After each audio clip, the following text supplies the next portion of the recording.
Okay, hi everyone.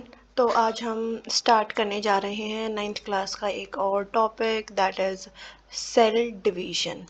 ठीक है, ये छोटा सा टॉपिक है बट इम्पोर्टेंट है, आपको पता होना चाहिए इसके बारे में। तो थोड़ा सा ज़रूरी टॉपिक है, तो इसको आज हम कवर करेंगे। देखो, सेल डिवीजन का मतलब क्या होता है। अगर नॉर्मली कोई आपसे पूछता है कि what do you mean by cell division, तो भाई एक सेल का डिवाइड होके दो सेल बना लेना या दो से ज़्यादा बना लेना, उसको हम क्या कह देते हैं, सेल डिवीजन कह देते हैं। अब हमें सेल डिवीजन में दो प्रोसेस पढ़ने हैं। कौन कौन से? Mitosis and meiosis. Mitosis and meiosis. ठीक है, क्लास 9th के अकॉर्डिंग हम कर रहे हैं, क्लास 11th के अकॉर्डिंग नहीं कर रहे हैं। तो it is for class 9th। और अगर किसी को अपने बेसिक्स क्लियर करने हैं, for example class 11th students को बेसिक से स्टार्ट करना है, तो आप बेसिक के लिए भी आप देख सकते हैं। ठीक है, इसके बाद सेल डिवीजन क्या है। अब parent cell splits to form new cells, मतलब भाई एक पेरेंट सेल है, वो पेरेंट सेल स्प्लिट होके दो बना ले रही है।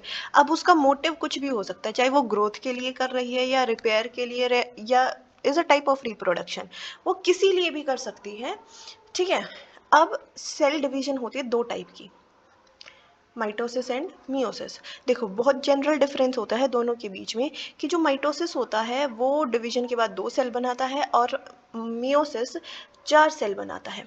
ठीक है, डिवीजन के बाद सबसे पहले हम स्टार्ट करेंगे माइटोसिस से। ठीक है, माइटोसिस के चार फेजेस होते हैं, ये हमें नहीं पढ़ने हैं 9th क्लास में। You do not have to read these 4 और 5 स्टेजेस। आपको ये स्टेजेस नहीं पढ़नी है। आपको याद क्या रखना है, आपको पढ़ना क्या है, आपको पढ़ना है कि भाई हमारे पास एक सेल थी 2n, जिसके अंदर क्रोमोसोम कितने थे, 2n, मतलब डबल नंबर ऑफ क्रोमोसोम थे। उस सेल ने डिवाइड किया और 2n 2n की दो सेल्स बना ली, उसने दो डॉटर सेल बनाई, और वो कैसी बनाई, डिप्लॉयड बना ली। ठीक है, ये भी डिप्लॉयड और ये भी डिप्लॉयड। अच्छा, एक कॉमन सी चीज है कि डिप्लॉयड का मतलब क्या होता है, what do you mean by diploid. Diploid का मतलब होता है वो सेल जिसके अंदर टू सेट ऑफ क्रोमोसोम होते हैं, भाई दो सेट होते हैं क्रोमोसोम के। ठीक है, उसको क्या कहते हैं, डिप्लॉयड। और the second thing is haploid. Haploid का मतलब क्या होता है, सिंगल सेट ऑफ क्रोमोसोम्स। ठीक है, गॉट इट। इसके बाद देखो, माइटोसिस का काम क्या होता है। माइटोसिस का काम है कि भाई एक सेल को डिवाइड करके दो सेल में कन्वर्ट कर दिया। अब ये किस लिए होता है, माइटोसिस होता है बेसिकली ग्रोथ के लिए या रिपेयर के लिए, या is a type of asexual reproduction. ठीक है, या फिर क्रोमोसोम्स का नंबर फिक्स्ड रखने के लिए ये डिवीजन होती है माइटोसिस। ठीक है, ये हमारी बॉडी की नॉर्मल सेल्स में होती है, और हमारी बॉडी की नॉर्मल सेल्स को बोलते हैं सोमैटिक सेल्स। क्या बोलते हैं, सोमैटिक सेल्स। ठीक है, तो माइटोसिस होता है ग्रोथ के लिए, रिपेयर के लिए, एसेक्सुअल रिप्रोडक्शन के लिए, और कांस्टेंट नंबर ऑफ क्रोमोसोम्स को मेंटेन करने के लिए। ठीक है, तो यहाँ से हमें दो आइडेंटिकल डॉटर सेल मिलेंगे और जिनका क्रोमोसोम नंबर भी क्या होगा, सेम होगा। ये हो गया माइटोसिस। ठीक है, अब हम बात करते हैं मियोसिस की। मियोसिस में क्या होता है, एक सेल है भाई, एक नॉर्मल सेल है, उसमें 2n नंबर ऑफ क्रोमोसोम्स है, मतलब दो सेट हैं क्रोमोसोम के, डिवाइड होंगे, क्या बनाएंगे, हैप्लॉइड नंबर ऑफ क्रोमोसोम के, मतलब हाफ नंबर ऑफ क्रोमोसोम की दो सेल बना लेंगी। ये दोनों सेल्स फर्दर आगे जाके क्या करेंगी, डिवाइड करेंगी to form two more cell, दो और बनाएंगी आगे जाके। देखो, पहले इसने डिवाइड किया, ये दो बनाई, अब इन दोनों ने डिवाइड किया, ये चार बने। तो मियोसिस का रिजल्ट होता है चार सेल्स, और माइटोसिस का रिजल्ट होता है दो सेल्स। अब देखो, मियोसिस में अब ये मियोसिस 1 और 2 होते हैं। मियोसिस का जो प्रोसेस होता है, यहाँ पे जब एक सेल से दो सेल बने तो ये मियोसिस 1 हुआ, और जब दो से चार सेल बने तो ये हुआ मियोसिस 2। ये आपको याद रखना है। ये पूरा का पूरा जो प्रोसेस है, ये आपको पढ़ना नहीं है, बस आपको पता होना चाहिए, आपके सिलेबस में नहीं है। ठीक है, अच्छा, अगर हम डिफरेंस की बात करते हैं कि भाई माइटोसिस और मियोसिस में डिफरेंस क्या होता है। माइटोसिस होता है सोमेटिक सेल में, नॉर्मल सेल्स में, और मियोसिस होता है जर्म सेल में, जिनसे आगे जाके क्या बनते हैं बेटा, गैमीट्स बनते हैं। ठीक है, डिवीजन, इसमें एक डिवीजन होती है, मियोसिस में दो डिवीजन होती है, मियोसिस 1 एंड 2, ठीक है।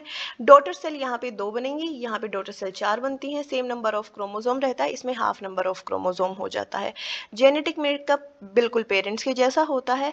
यहाँ पे वेरिएशंस आ जाते हैं, चेंजेस आ जाते हैं जेनेटिक मेकअप में, जो जीन्स होते हैं उनमें थोड़े चेंजेस आते हैं, ठीक है। क्रॉसिंग ओवर वगैरह यहाँ पे एब्सेंट होती है। अच्छा, पर्पस सुनो, इसको छोड़ो।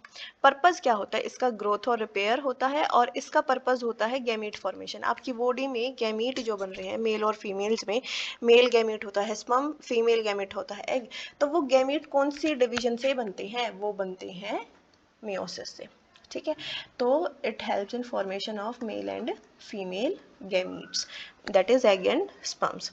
अब यहाँ पे कुछ की टर्म्स हैं जो आपको पता होने चाहिए। देखो, क्रोमेटीन का मतलब क्या होता है? क्रोमेटीन का मतलब होता है लूज डीएनए। भाई, जब डीएनए एक थ्रेड लाइक स्ट्रक्चर में पड़ा होता है तो उसको हम क्या कहते हैं? क्रोमेटीन कहते हैं। यही थ्रेड लाइक स्ट्रक्चर आगे जाके एक शेप अटेन कर लेता है, ऐसी कोई शेप बना लेता है, तो उसको हम बोल देते हैं क्रोमोसोम, ठीक है। क्रोमेटिड क्या होगा? क्रोमेटिड बोलेंगे, ये जो एक ऊपर का जो ये पार्ट है इसको बोलेंगे क्रोमेटिड। ये हो गया दूसरा क्रोमेटिड, ठीक है। जो क्रोमोसोम होता है वो इस तरीके से प्रेजेंट होता है, तो ये क्या हो गया? एक क्रोमेटिड, ये हो गया दूसरा क्रोमेटिड, ठीक है। Spindle fibres, it's none of your business, इसको अभी रहने दो। डिप्लॉइड का आपको पता होना चाहिए, 2 सेट्स ऑफ क्रोमोसोम्स होते हैं। हैप्लॉइड का मतलब होता है 1 सेट ऑफ क्रोमोसोम, ठीक है। होमोलोगस पेयर का मतलब क्या होता है? जो क्रोमोसोम्स होते हैं वो हमेशा पेयर में प्रेजेंट होते हैं, ठीक है। तो इस जो ये पेयर है, इस पेयर को क्या बोलते हैं? Homologous pair of chromosome, okay. तो आज की वीडियो में बस इतना ही। अगर आपको वीडियो अच्छी लगी तो don't forget to subscribe the channel. भाई, चैनल को सब्सक्राइब करो और आगे अच्छी अच्छी वीडियोस आती रहेंगी, और हम सारी क्लासेस की जो बायोलॉजी है उसको कवर करेंगे, ओके। So please follow.